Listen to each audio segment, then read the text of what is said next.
Welcome back to Inside the 12. The quarterback, Taylor McGuire, and the CBS College Football Insider, Shahan Jayaraja. I am Pete Souza. Of course, BYU and Texas Tech getting set to do the championship thing in the Edward Jones Big 12 championship game. And we are so lucky to be joined right now by one of the most charismatic guys in all of college football. He leads, they follow, and wherever you go, Coach, you win. And now here you are on one of the biggest stages, getting set to play one of the biggest games in the school's history.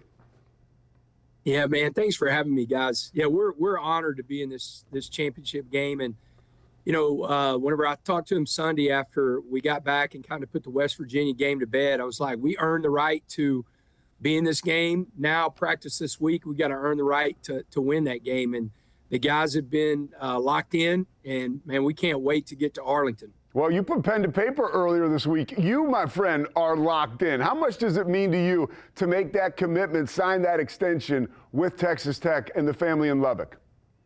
Yeah, it's huge. You know, I've been 4 places. I was at Crowley for 3 years. I was at Cedar Hill for 20. I was at Baylor for 5 years. And I said, I'll die in Lubbock, Texas. And that's what people don't understand. Whenever you're never going to hear my name linked to any job, because I don't want to be anywhere else. I have the best job in the country, and I have the best backing in the country. Our fan base is incredible. Our administration. I mean, you see what our donors are doing whenever it comes to NIL and revenue sharing. And so why go anywhere else? I'm a Texan. I love this place. And again, I hope I'm not dying tomorrow, but I'll be here until I die. Well, Coach McGuire, I mean, obviously we had a chance to chat this offseason, and there were high expectations heading into the season to reach Arlington. After going through this season, are you even a little surprised how much this came together? You know, honestly, I'm not. Just from the standpoint of, you could tell in spring football, whenever you were around Romello Height, when you were around Lee Hunter, just the people they were, but also the football players they were. And then, you know, the leadership that we have in Baron Morton and Jacob Rodriguez, Bryce Ramirez, those guys that have been here from day one.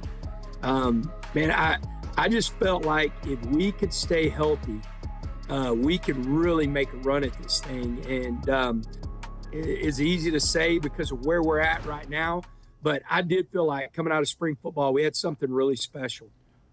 Coach, when you guys think about the initial matchup between you and BYU, that margin of victory, it didn't tell the full story. You dominated that game, but it looked closer in the box score than it really was. Red zone offense specifically, do you feel like on that specific side of the ball and in the tight red zone area that you guys have improved since then? Yeah, we've been playing better, especially the last 2 games. You know, BYU had a lot to do with that. You know, they're a really good defensive team. I mean, I do feel like that this is the best 2 teams in the Big 12 this year that are playing in the championship. And, you know, we have our work cut out for us. You know, it's hard to beat somebody twice. We know what we're playing for. We want to stay in the top 4, and we want that bye. And, you know, whenever you look at it from BYU, they're playing, they win the game, then they're in the playoffs. And so it's going to be an absolute war. It's going to be an entertaining game, because we both are playing for so much, and 2 really, really good teams that are extremely physical, well coached. Kalani's one of my favorite coaches in the business. I love that guy. I was fired up that he stayed at BYU. That's great for BYU in the conference. It's going to be a war. I mean, it's going to be a fun game to watch. When we look back at your season, Coach, it's hard to overlook, you know, your first appointment with BYU at home, riding that tidal wave of College game day to a huge victory. When you play a team a second time, I know you mentioned earlier this week you got a note from Mac Brown that said you're really playing up to a standard that you set, not necessarily an opponent. But how do you ward off maybe an overconfidence for your team who's outscored opponents 43-11 this year on the season, and now you're playing an opponent in a title game that you've beaten before? You know, the biggest thing that, and we always talk about this, you know, the film is like looking in the mirror. And I challenged my guys Monday to sit down and go back and watch that game, get the call, and look at what they should do. And the question was, did you execute at a high level?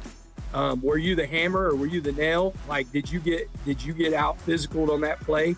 And there's some times right there, if you just look at play by play, I mean, y'all said it perfect. We were not good in the red zone. We kicked 5 field goals. So, it's always the scoreboard's one thing, the film's another. And there was stuff on film that I know they feel good about, that they could have played better. And then there's plenty of stuff on film that we could play better, against those guys. And when you're playing, they are a really big physical football team. Their quarterback's probably 250, 260. Their running backs 230 plus. They can beat you up. And so we've got to be the more physical team. And that's been the challenge all week long for our players. We are looking forward to this heavyweight fight on Saturday in Arlington. Coach Joey McGuire, thank you so much for spending the time with us on what we know is a very busy week for you. Thank you, man. Wreck 'em. Good luck, Coach. There he goes, head coach Joey McGuire. Shahana, I want to give you an opportunity to build on a little bit what you talked with Coach about. Before the season, you write this story for CBS Sports about how this whole team was built, not bought. And you did a great job of illustrating how this thing came together. Yeah, I think that it's so easy in this era to kind of just jump out and say, well, they just spent a bunch of money. I mean, they did spend a bunch of money. Let's be clear about that. But I think that when you look at the success that they've had, so much of it has to do with the identification that they did, of understanding what their holes were, of understanding what guys would fit into their culture. I mean, look at a lot of the top 5 transfer classes in the country. There are some fired coaches on that list. This is a team putting together its most historic season in history. We're going to go around the college football world, specifically the Big 12, and hit on the hottest topics out there people are talking about when we come back on Inside the 12.